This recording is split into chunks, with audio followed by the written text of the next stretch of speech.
সন্তু পান BJP join করেছে। কি আশ্চর্য, তাই না? কেউ ভাবতেই পারেনি।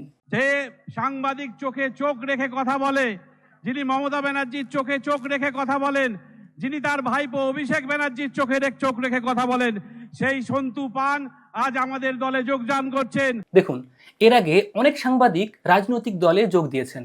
যেমন স্বপন দাশগুপ্ত, চন্দন মিত্রের মতো সাংবাদিকরা বিজেপিতে যোগ দিয়েছেন।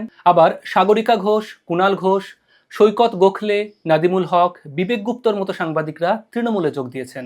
এবার কিছু মানুষ এখন এই সন্তু পানের সিদ্ধান্তে অবাক হচ্ছেন। কিন্তু সত্যিই কি অবাক হওয়ার মতো ঘটনা? দেখুন, উনি তো আর সিপিএম বা কংগ্রেসে যেতেন না, আর তৃণমূলে। কথা বলার জন্য একজন সাংবাদিককে গ্রেফতার করছে, দেখানোর চেষ্টা করব। এভাবে গ্রেফতার করা হচ্ছে। এই মুহূর্তে গ্রেফতার করা হলো নয়, আমার গ্রেফতার করা হলো। কিন্তু কাল পর্যন্ত সাংবাদিকতা করে সকালে ফেসবুকে চাকরি ছাড়ার পোস্ট দিয়ে দুপুরে একটা রাজনৈতিক দলে যোগ দেওয়াটা কিছুটা অদ্ভুত তো লাগছে।